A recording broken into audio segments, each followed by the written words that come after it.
কারণ হলো এটা। বলে একটা মাঝারি সাইজের কাঁচের বোতল শ্রুতির হাতে ধরিয়ে দিল আভাস। শ্রুতি কিছুক্ষণ বোতলটার দিকে তাকিয়ে থেকে বলল, এটা কিসের বোতল? ভেতরে তো পানির মতো কিছু আছে বলে মনে হচ্ছে। আভাস দাঁতে দাঁত চেপে বলল, পানি না, এটা এক ধরনের তেল। সেদিন সিঁড়িতে এই তেলটাই ঢালা হয়েছিল। এটা নর্মাল সব তেলের চেয়েও কয়েক গুণ বেশি তৈলাক্ত। এটা আপনি কোথায় পেলেন? আরিয়া খানের ঘরে। শ্রুতি চোখ বড় বড় করে বলল, কি? আমি প্রথমেই এমন কিছু একটা সন্দেহ করেছিলাম, আর এখন এখন সেটাই সত্যি হলো। উনি সিঁড়িতে তেল ঢেলেছিলেন তোমার জন্য। এখন কি আমায় চুপ করে থাকতে বলবে? শ্রুতি মাথা নিচু করে বলল, আপনি রেডি হন, আমি সবকিছু গুছিয়ে নিচ্ছি। আভাস এটা তাচ্ছিলের হাসি দিয়ে বলল। আমি জানতাম তুমি এমনটাই বলবে। কি যে এত দরকার ওই আরিয়া খানের রহস্য জানার, আমি সেটাই বুঝতে পারলাম না। আভাস রেগে মেগে নিজের কাপড় চোপড় নিয়ে ওয়াশরুমে চলে গেল। শ্রুতি একটা দীর্ঘ শ্বাস ফেলে সবকিছু গোছগাছ শুরু করেছে। বাড়ি থেকে বের হয়ে যাওয়ার সময় আরিয়া খান তাদের সামনে এসে দাঁড়ালো। আভাসের দিকে তীক্ষ্ণ দৃষ্টিতে তাকিয়ে বলল, এই ভর দুপুরে কোথায় যাচ্ছিস আভাস? তাও আবার এই মেয়েটাকে নিয়ে? আর তোদের হাতে এত ব্যাগপত্র কেন? আভাস কিছুক্ষণ আরিয়া খানের দিকে রাগী দৃষ্টিতে তাকিয়ে থেকে তার পাশ কাটিয়ে চলে গেল শ্রুতির হাত ধরে। আরিয়া খান অবাক চোখে এক দৃষ্টিতে আভাসের যাওয়ার পানে চেয়ে আছে। আভাসের এমন আচরণ মাঝে মাঝে আরিয়া খানের মনে গভীর দাগ কাটে। তিনি ভেবে পান না আভাস কেন তার সাথে এমন রূঢ় আচরণ করে।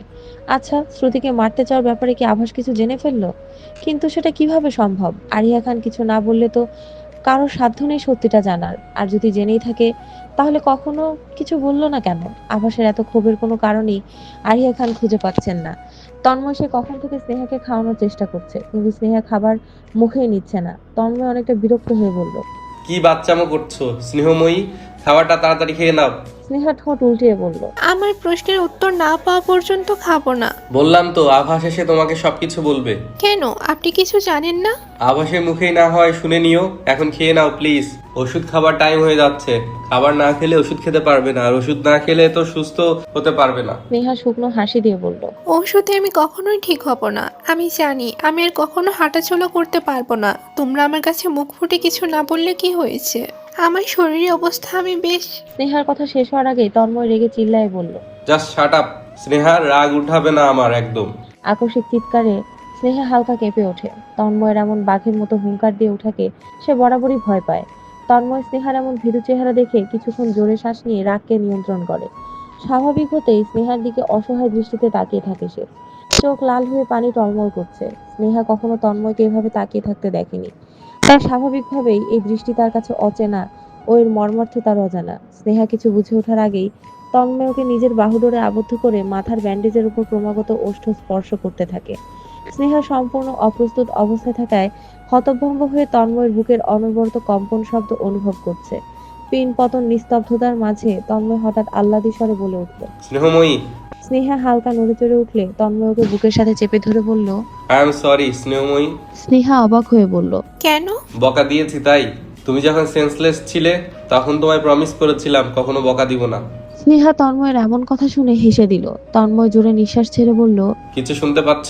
হুম, আপনার হার্টবিট শুনছি। এই হার্টবিট এত সুন্দরভাবে চলছে শুধু তোমার জন্য। এটার পাসওয়ার্ড যে তুমি। সেদিন তোমার ওই অবস্থা দেখে মনে হয়েছিল পৃথিবীটাই উল্টে গেছে। হার্টটাও দুটুকরো হয়ে যেত যদি তুমি চোখ না খুলতে। Please Snehomoyee, I beg to you, কখনো তোমার ফিজিক্যাল কন্ডিশন নিয়ে আমার কাছে এসব উল্টাপাল্টা কিছু বলবে না। আমার সহ্য হয় না। তুমি আছো এতেই আমি খুশি। তবে তুমি একদম আগের মতো হয়ে উঠবে Snehomoyee. I promise. I shall left no stone unturned. হঠাৎ কারো কাশির শব্দ শুনে তন্ময় স্নেহা হকচকিয়ে উঠে স্নেহাকে ছেড়ে দরজার দিকে তাকাতে দেখলো আভাস মাথা নিচু করে দাঁড়িয়ে আছে। তন্ময় জোরপূর্বক হেসে বলল। আরে তোরা বাইরে দাঁড়িয়ে আছিস কেন? ভেতরে আয়। আভাস চেয়ার টেনে বসতে বসতে বলল। কি করবো বল? এখানে যে কেমিস্ট্রি ক্লাস চলছে সেটা তো আমি জানতাম না। স্নেহা লজ্জায় লাল হয়ে মাথা নিচু করে আছে। তন্ময় ভ্রু কুঁচকে বলল।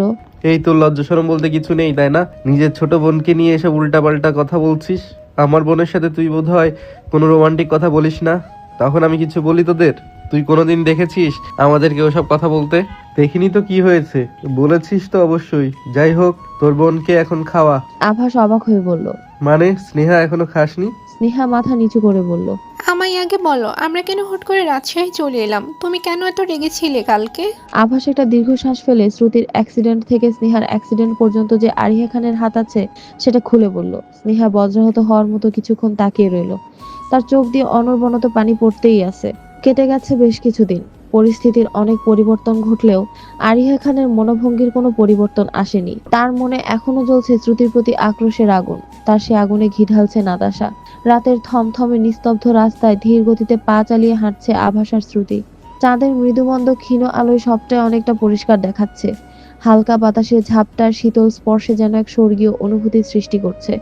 আভাস নিজের ডান হাতের তর্জনী আঙুল দিয়ে শ্রুতির বাঁ হাতের তর্জনী ধরে মুখে হাসির রেখা টেনে বলল, আমার অনেক ইচ্ছা ছিল জানো, এক পূর্ণিমা রাতে আমার মিষ্টি পাখির আঙ্গুলে আঙ্গুল রেখে শুনশান নিস্তব্ধ রাস্তা ধরে হাঁটবো।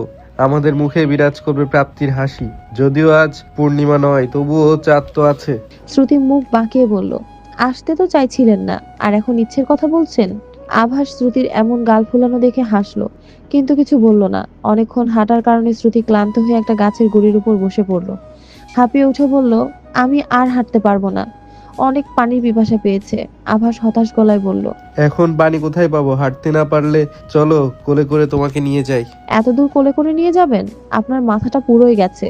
ওই যে একটা চায়ের দোকান দেখা যাচ্ছে, ওইখান থেকে পানি নিয়ে আসুন। আভাস শ্রুতির আঙুলের ইশারা অনুযায়ী লক্ষ্য করে দেখলো অদূরে একটা ছোট দোকান থেকে মিটিমিটি আলো দেখা যাচ্ছে। আভাস মাথা নাড়িয়ে বলল, অসম্ভব, আমি এখানে তোমাকে একা ফেলে অতদূর যাবই না। শ্রুতি অসহায় চেহারা বানিয়ে বলল, বোঝার চেষ্টা করুন আভাস, আমার পা চলছেই না, আমার গলা শুকিয়ে মরুভূমি হয়ে গেছে। আভাস অবশেষে রাজি হয়ে উল্টো দিকে পা বাড়ালো, কিন্তু দু পা এগোতেই বারবার পেছনে ঘুরে শ্রুতির দিকে তাকাচ্ছে। শ্রুতি এটা দেখে আপন মনে হাসলো। হঠাৎ কেউ জোরে চিৎকার করে বলল, হেল্প হেল্প, কেউ বাঁচাও আমাকে। শ্রুতি ঘাড় ঘুরে দেখলো একটা ঝোপের আড়াল থেকে বারবার একই কথা কেউ বলছে। সামনে তাকিয়ে দেখলো আভাসকে দেখা যাচ্ছে না। মেয়েলি কণ্ঠ শুনে শ্রুতির ভিতরটা নাড়া দিয়ে উঠলো। হয়তো কোনো মেয়ে বিপদে পড়েছে বলেই এমন ভাবে চিৎকার করছে। মন বলছে ছুটে যেতে, আর মস্তিষ্ক বলছে আভাসের জন্য অপেক্ষা করতে। অনেকক্ষণ যাবৎ মন আর মস্তিষ্কের দ্বন্দ্বে মনটাই জিতে গেল, আর শ্রুতি ঝোপের দিকে পা বাড়ালো। অনেকক্ষণ পর আভাস পানির বোতল হাতে ফিরে এসে দেখলো শ্রুতি নেই। আভাস আশেপাশে চোখ বুলিয়ে কোথাও শ্রুতিকে পেল না। দিক বিদিক শূন্য হয়ে আভাস চিৎকার করে শ্রুতিকে ডাকতে লাগলো, কিন্তু কোনো উত্তর পেল না। শ্রুতি শ্রান্ত প্রায় যত এগোচ্ছে ততই সেই শব্দটা নিকটবর্তী ঠেকছে। পা দুটো ব্যথায় টনটন করছে। অবশেষে শ্রুতি এসে একটা খোলা মাঠে নিজেকে আবিষ্কার করলো। অত্যন্ত ক্লান্ত হয়ে সে মাটিতে বসে পড়ে। হঠাৎ তার কানে ভেসে এলো কেউ হুহা করে হাসতে হাসতে বলছে, যাক, অবশেষে পাখি খাঁচে ধরা দিয়েই দিল। এত সহজেই তোকে হাতের নাগালে পেয়ে যাব ভাবতেই পারিনি। শ্রুতি অবাক হয়ে মাথা তুলে তাকাতে দেখলো আরিহা খান শয়তানি হাসি দিয়ে তার দিকে তাকিয়ে আছে। আপনি আপনি এখানে কেন? তার মানে আপনি আমাকে প্ল্যান করে এখানে এনেছেন? হ্যাঁ, ভেবেছিলাম তোদের বাড়িতে গিয়ে আজ তোর কোনো ব্যবস্থা করব, কিন্তু রাস্তায় এসে দেখি তুই এখানেই বসে আছিস। তাই ওই রেকর্ডিংটা কয়েকবার বাজাতেই তুই চলে এলি। আমি জানতাম তুই অনেক দয়ালু, তাই এটা শুনে বসে থাকতে পারবি না। কেন নিয়ে এলেন আমাকে এখানে? তোকে মারবো বলে। আজই তোর জীবনের শেষ দিন। শ্রুতির চোখ দিয়ে অনবরত পানি গড়িয়ে পড়ছে। সে কাঁদতে কাঁদতে বলল, কি শত্রুতা আপনার আমার সাথে? কি বিগড়ে দিয়েছি আমি আপনার? কি ক্ষতি করেছি আমি? বারবার কেন আমাকে মারতে চাইছেন? আমার সতীত্ব নষ্ট করে, চেহারা নষ্ট করে কি আপনার শান্তি হয়নি? আরিয়া খান অবাক হয়ে বললেন, সতীত্ব নষ্ট করেছি মানে? জেনেও না জানার ভান করছেন? আগে বলুন, আমাকে কেন মারতে চান আপনি? আরিয়া খান হিংস্র গলায় বললেন, কারণ তোর বাবা রুবায়েত আহমেদ। শ্রুতি অবাক হয়ে বলল, কি? হ্যাঁ, তোর বাবাকে ভালোবাসতাম আমি। এখনো তার ছবি না দেখলে আমার দিন কাটে না। তোর বাবা আমায় বলেছিল বিয়ে করবে, কিন্তু পরবর্তীতে সে শায়লাকে বিয়ে করে পরিবারের পছন্দ মতো। তারপর আমি আর তাকে খুঁজে পাইনি। যখন আমি তোদের বাসায় ভাড়ায় উঠলাম তখন তোদের দেখে বুঝতে পারিনি, কিন্তু শায়লা রুবায়েত নাম শুনি আমি তোদের চিনে ফেলি। রুবায়েত মারা গেলেও শায়লার প্রতি আমার একটা ক্ষোভ ছিল, আর তার জন্যই আমি তোকে লক্ষ্য বানাই। তুই মরে গেলে শায়লা একদম নিঃস্ব হয়ে যাবে। তার জন্য আমাকে রেপ করানোর কি দরকার ছিল? একেবারেই মেরে দিতেন। আমি তোকে রেপ করানোর কথা বলিনি, শুধু মেরে চেহারাটা নষ্ট করে দিতে বলেছিলাম, যেন কেউ তোকে না চিনতে পারে। হয়তো ওই ছেলেগুলো নিজেরা এমনটা করেছে, এ ব্যাপারে আমার কোনো হাত নেই। এখন তো আর আমার মা বেঁচে নেই, আমাকে মেরে আপনার লাভ কোথায়? তোর বাবা আমাকে ঠকিয়েছে। শুধুমাত্র তোর বাবার আশায় আমি আমার স্বামীকে মারতেও দ্বিধাবোধ করিনি। রুবায়াতকে পেলে ওর কাছে যাওয়ার পথে আমার স্বামী কাটা হয়ে দাঁড়াতো, তাই নিজ হাতেই তাকে সরিয়ে দিয়েছিলাম। আর আজ তোকে মেরে তোর বাবার সব অস্তিত্ব মুছে দিব আমি। আরিয়া খানের কথা শেষ হতে না হতেই আভাস এগিয়ে আসতে আসতে বলল, বাবা, এত পাপের বোঝা নিয়ে কিভাবে ঘুরছেন আপনি? আমার তো ভাবতেই অবাক লাগছে। এতদিন আপনাকে মা ভাবলেই আমার আফসোস হতো, আর আজ তো আমার এটা বলতেই ঘৃণা হচ্ছে যে আপনি আমার জন্মদাত্রী মা। ছি! আরিয়া খান কাঁপা কাঁপা গলায় বললেন। আভাস, আমার কথাটা। আভাস চোখ মুছতে মুছতে বলল, কি কথা? হ্যাঁ, কি কথা? তুমি আমার বাবাকে খুন করেছো শুধুমাত্র নিজের স্বার্থের জন্য। পাগল হয়ে গেছিলে তুমি? তাই কোনো কিছু না ভেবে সিদ্ধান্ত নিয়েছিলে? আমাকে, স্নেহাকে, আমাদের বাবাকে ঠকিয়েছো তুমি। You R A বিট্রায়ার। আরিয়া খানের হাত থেকে রিভলভারটা পড়ে গেল। নিজের সন্তানের মুখে নিজেকে প্রতারক বলে সম্বোধন শুনে আরিয়া খান স্তব্ধ হয়ে গেছেন। আভাস তাকে জিজ্ঞেস করলো। তুমি শ্রুতিকে মারবে, তাই না? আভাস শ্রুতির কাছে গিয়ে ওকে হাত ধরে টেনে দাঁড় করালো। আরিয়া খানের পায়ের কাছে থেকে রিভলভারটা এনে শ্রুতির হাতে ধরিয়ে দিয়ে বলল, এই সেই ব্যক্তি যে কিনা তোমাকে মারতে চেয়েছিল।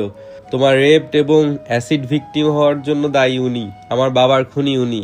এখন সবকিছুর প্রতিশোধ তোমায় নিতে হবে। নাও, শুট হার। শ্রুতি কাঁপা কাঁপা গলায় বলল, আভাস, হ্যাঁ আমি কিভাবে? জানি না, আই সেইড শুট হার। উনি যেন বেঁচে না থাকে। ওনার বাঁচার কোনো অধিকার নেই। গুলি চালাও, প্লিজ। আরিয়া খান এতক্ষণ ঘোরের মাঝে ছিলেন। সদ্দিক ফিরে পেতেই দেখেন যে শ্রুতি তার দিকে বন্দুক তাক করে আছে। আরিয়া খান পালানোর জন্য পা বাড়াতেই শ্রুতি চোখ বন্ধ করে বন্দুকের নলে চাপ দেয়। একাধারে 4টা গুলি ছুটতেই আরিয়া খানের রক্তাক্ত দেহ মাঠের পেছনে থাকা খাদে পড়ে যায়। শ্রুতির হাত থেকে রিভলভারটা মাটিতে পড়ে গেল। সে নিজের 2 হাতের দিকে তাকিয়ে অশ্রু ঝরাচ্ছে। হঠাৎ আরেকটা গুলির আওয়াজ আসতে শ্রুতি চমকে আশেপাশে তাকাতে দেখলো আভাস থেকে কভার করে দাঁড়িয়ে আছে। দূর থেকে নাতাশা জোরে চিৎকার দিয়ে উঠলো। আভাস! শ্রুতি বুঝতে পারলো নাতাশা তাকে গুলি করতে চেয়েছিল, কিন্তু আভাস তার সামনে এসে দাঁড়াতেই গুলিটা আভাসের পিঠে লেগেছে। আভাস মাটিতে লুটিয়ে পড়তেই শ্রুতি চিৎকার দিয়ে উঠল। আভাসের মাথা কোলে তুলে নাতাশার দিকে রাগী দৃষ্টিতে তাকালো সে। মাটি থেকে বন্দুকটা নিয়ে নাতাশার উদ্দেশ্যে গুলি ছুটতে লাগলো শ্রুতি। আভাস ব্যথায় ছটফট করছে, জোরে জোরে শ্বাস ফেলে কিছু বলতে চাইছে। শ্রুতি আভাসের মুখে হাত বুলাতে বুলাতে বলল, কিচ্ছু হবে না আপনার, আমি কিচ্ছু হতে দিব না, আমি এক্ষুনি ভাইয়াকে কল দিচ্ছি। শ্রুতি উঠে দাঁড়াতে যাবে এমন সময় আভাস আটকে দিয়ে বলল, সব সমস্যার সমাপ্তি হলো। অনেক ভালোবাসি তোমায় মিষ্টি পাখি, অনেক বেশি ভালোবাসি। বলেই চোখ বন্ধ করে নিল আভাস। বর্তমান ডায়েরিটা এখানে শেষ হতেই অশ্রু নিজের বুকের মধ্যে চেপে ধরলো ডায়েরিটাকে। চশমার আড়ালে থাকা চোখ জোড়া অসম্ভব লাল ও জল সিক্ত। অশ্রু নিজের চোখ মুছতে মুছতে বলল, I miss you papa, I miss you a lot. মাথায় কারো হাতের স্পর্শ পেতেই চোখ তুলে তাকিয়ে দেখলো স্নেহা দাঁড়িয়ে আছে। স্নেহা হাসি মুখে বলল, কেমন লাগলো বার্থডে গিফটটা? অশ্রু ঠোঁটে হাসির রেখা টেনে বলল, আমার 14 বছরের জীবনের সবচেয়ে বড় গিফট ছিল এটা ফুপি। তবে আভাস শ্রুতির কাহিনী কিন্তু আর বাকি আছে, জুনিয়র ভাবির কাছ থেকে শুনতে হবে সেটা। এই ডায়েরিটা সে পুরো কমপ্লিট করেনি। অশ্রু ঠোঁট উল্টিয়ে বলল, তুমি বললেই তো পারো। যাই হোক, মামনি কখন বাসায় আসবে? লাঞ্চ টাইমে আসবে বলেছিল। আজ তো একটা কেসে রায় দিবে, সেজন্য এত লেট হচ্ছে। স্নেহার কথা শেষ করে অশ্রুর দিকে তাকাতে দেখলো ওর চোখে পানি টলমল করছে। স্নেহা মুচকি হেসে অশ্রুর মাথায় হাত বুলিয়ে দিতে দিতে বলল, কাছিস কেন? পাপার কথা মনে পড়ছে বুঝি? অশ্রু চোখের পানি ছেড়ে দিয়ে স্নেহাকে জড়িয়ে ধরে বলল, অনেক মনে পড়ছে। পাপাকে আমি অনেক মিস করি ফুপি। আজ এই ডায়েরিটা পড়ে জানতে পারলাম আমার মামনি আর পাপা কত কষ্ট সহ্য করেছে। তাদের মধ্যে এত ধৈর্য শক্তি কোথা থেকে আসলো ফুপি? কিন্তু সবকিছুর জন্য আমার গ্র্যানিই দায়ী। আমি কখনো তাকে ক্ষমা। স্নেহা অশ্রুকে থামিয়ে দিয়ে বলল, স্টপ ইট অশ্রু। ওই মহিলার কথা বাদ দিবি তুই? ওনাকে কখনো গ্র্যানি বলে ডাকবি না। উনি আমাদের কেউ হন না। উনি একজন পাপী এবং প্রতারক, বুঝেছিস? তন্ময় স্নেহাকে ডাকতে ডাকতে বলল, স্নেহময়ী, তোমার ছেলেকে গিয়ে সামলাও তো। আমি কত বলছি ঘুমাতে, সে শুনছেই না। অশ্রু চোখ ছোট ছোট করে তন্ময়ের দিকে তাকিয়ে বলল, আঙ্কেল প্লাস মামা প্লাস ফুপা, তুমি একটা বাচ্চা ছেলেকে সামলাতে পারো না? আমার ফুপিকে কিভাবে প্যারালাইজেশন থেকে ঠিক করালে? আমার তো ডাউট হচ্ছে। তন্ময় অবাক হয়ে অশ্রুর দিকে তাকিয়ে আছে। স্নেহাকে হাসতে দেখে সে বুঝতে পারলো যে স্নেহাই অশ্রুকে 16 বছর আগে সব কাহিনী শুনিয়েছে। তন্ময় বলল, আম্মাজান, আপনাকে বলেছি না আমায় একসাথে 3টা নামে সম্বোধন না করে শুধু আঙ্কেল বলে ডাকবেন। অশ্রু কিছু বলতে যাবে তার আগেই নিচ থেকে কারো চিৎকারের আওয়াজ ভেসে আসে। পরি, কোথায় তুমি পরি? শুনতে পাচ্ছ পরি? অশ্রুর চেহারাটা আনন্দে ভরে উঠল। সে যে কত খুশি হয়েছে সেটা তার চোখ মুখে ফুটে ওঠা আনন্দের ঝিলিক দেখলেই বোঝা যাচ্ছে। স্নেহা মুচকে মুচকি হাসছে আর তন্ময় ব্যাপারটা বোঝার চেষ্টা করছে। অশ্রু লাফিয়ে উঠে ছুটে বাইরে চলে গেল। তন্ময় স্নেহার দিকে ভ্রুকুচকে তাকিয়ে বলল, তোমাকে আগেই বলেছিলাম সবটা, তাই না? তুমি আগেই জানতে ওর দেশে ফেরার কথা। স্নেহা উত্তরে কিছু না বলে শুধু একটা ক্লোজ আপ হাসি দিল। অশ্রু বারান্দা দিয়ে নিচের দিকে তাকাতে দেখলো হলরুমে দাঁড়িয়ে আভাস এদিক সেদিক তাকাচ্ছে আর পরি পরি বলে ডাকছে। পরনে সাদা শার্ট, কালো প্যান্ট, গায়ে পলিশ করা চকচকে ব্ল্যাক শুতে নতুনত্বের আভা দেখা যাচ্ছে। আর হাতে থাকা কালো স্যুটটা হাত বাঁকিয়ে পিঠের পেছনে ধরে রেখেছে। অশ্রু ছুটে সিঁড়ি দিয়ে নামতে থাকে। আভাস হন্তদন্ত হয়ে এদিক সেদিক তাকানোর সময় হঠাৎ সিঁড়ির দিকে চোখ আটকে যায়। তার পরি সিঁড়ি দিয়ে ধূপধাপ পা ফেলে নামছে। চোখ দিয়ে টপ টপ করে পানি গড়িয়ে পড়ছে, অথচ মুখে সেই অমায়িক হাসি। আভাস এক দৃষ্টিতে তাকিয়ে আছে। আজ 3 বছর পর তার মেয়েকে সামনাসামনি দেখছে সে।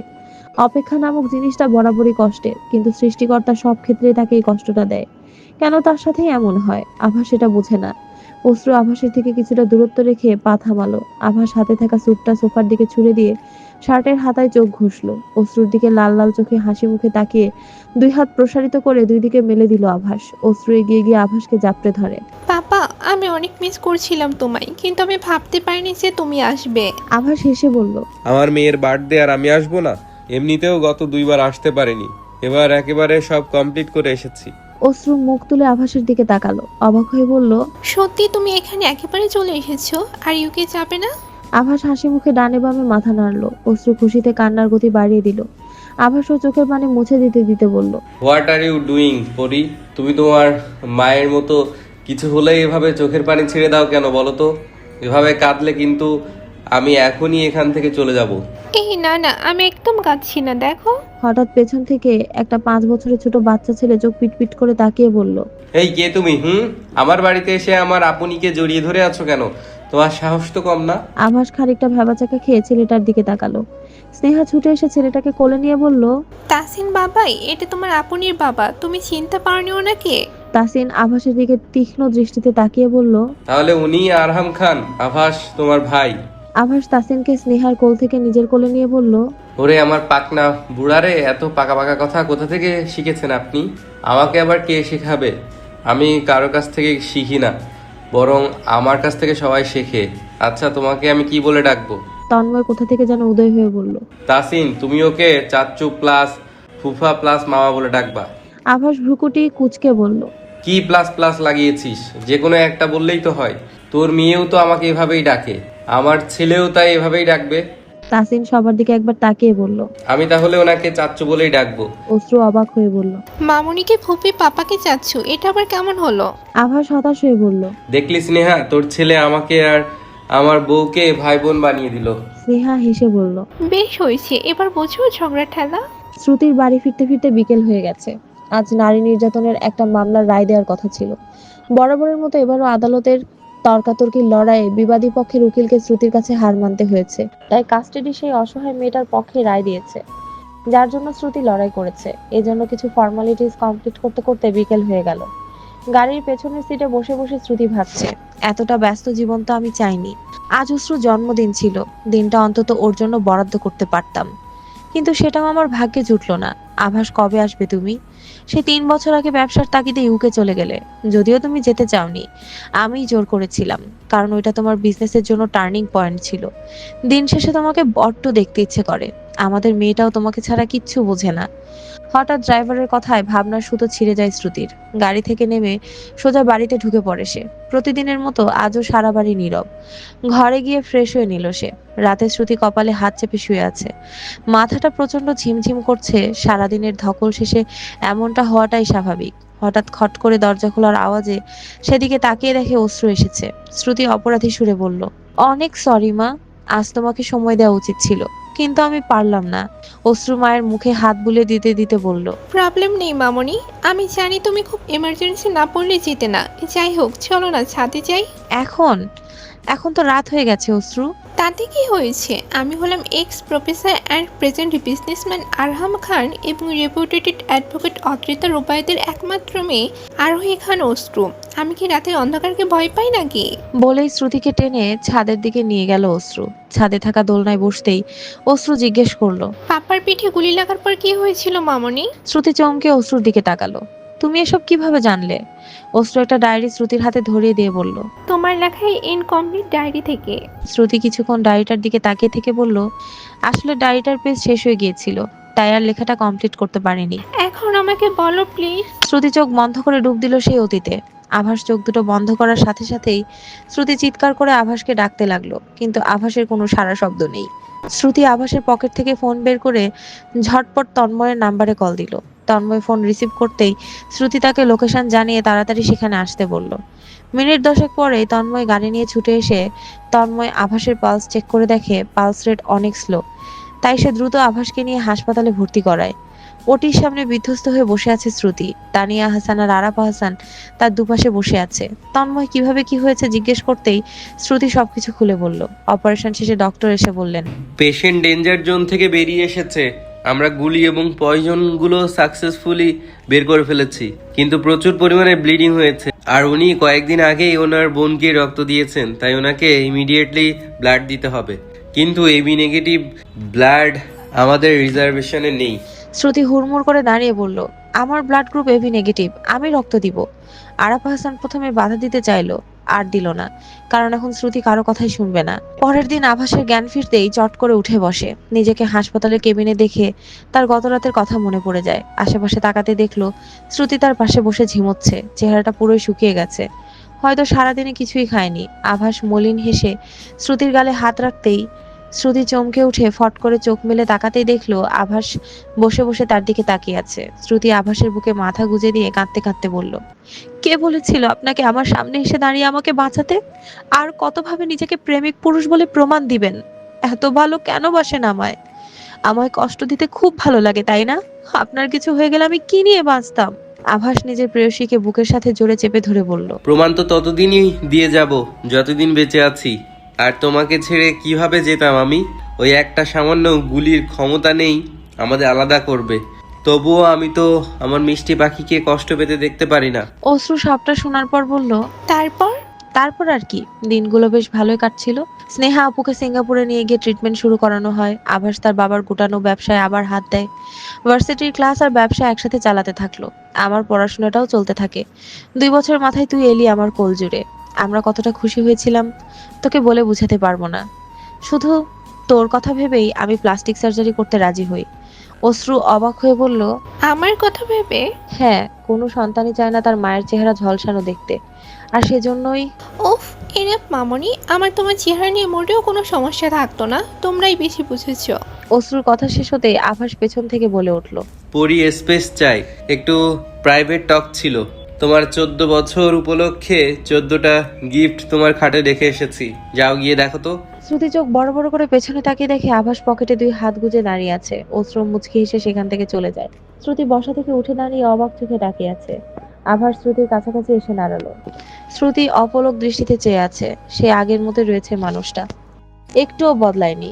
কেউ দেখলে বলবে না যে ওনার একটা 14 বছর বয়সী মেয়ে আছে। আভাস শ্রুতির কানে ফিসফিস করে বলল, এভাবে তাকিয়ে থেকো না, ওই দৃষ্টিতে যে আমি আবার ঘায়েল হয়ে যাচ্ছি। শ্রুতি ভ্রুকুচকে তাকিয়ে চোখ নামিয়ে ফেললো। থমথমে গলায় বলল, আমাকে একবার জানালে কি মহাভারত অশুদ্ধ হয়ে যেত? একেবারেই চলে এসেছি তো, এবার শাড়ির আঁচলে আজীবনের মতো বেঁধে ফেলো না আমায়। শ্রুতি ছলছল চোখে আভাসের দিকে তাকালো। চোখে পানি টলমল করছে, যেন পলক ফেললেই গড়িয়ে পড়বে। আভাস শ্রুতির 2 গালে হাত রেখে বলল, হুম, আজ একদম আমি চোখের জল দেখতে চাই না। আমাকে একদম ইমোশনাল বানাবে না। তাড়াতাড়ি একটা কিউট হাসি দাও তো। শ্রুতি হেসে দিতেই আভাস ওকে কাছে টেনে বলল, আমার অ্যাডভোকেট বউটা এত কিউট হয়ে গেছে, কি বলবো, এত সুন্দর হয়ে গেছো কেন তুমি? আমাকে কি মেরে ফেলতে চাও? তোমাকে দেখে এখন কয়জন ক্রাশ খায়? শ্রুতি হেসে দিয়ে বলল, আপনাকে দেখেও তো কম মেয়ে ক্রাশ খায় না। তারা কি জানে এর বড়সড় একটা মেয়ে আছে? কিন্তু আমার যে মিষ্টি পাখিকেই চাই। আমারও যে এই ধলা বিলাইটাকেই চাই। অশ্রু নিজের ঘরে বসে বসে ভাবছে, সময়, পরিস্থিতি, বাস্তবতা সবই বদলে যায়, কিন্তু ভালোবাসার মানুষটা কখনো পুরাতন হয় না। অনুভূতিগুলো কখনো শেষ হয়ে যায় না, ভালোবাসা কখনো ফুরিয়ে যায় না। দিন শেষে জিত তাদেরই হয় যারা সত্যিকারের ভালোবাসতে জানে। অশ্রু আকাশের দিকে তাকিয়ে বলল, আমার মামনি আর পাপাকে তুমি অনেক ঝড়ঝাপটার পরে এক করেছো আল্লাহ, তাদেরকে আর কোনো কষ্ট দিও না প্লিজ। সাথে সাথে আকাশ থেকে একটা তারা খসে পড়ল। অশ্রুর মুখেও হাসি ফুটে উঠলো সেটা দেখে।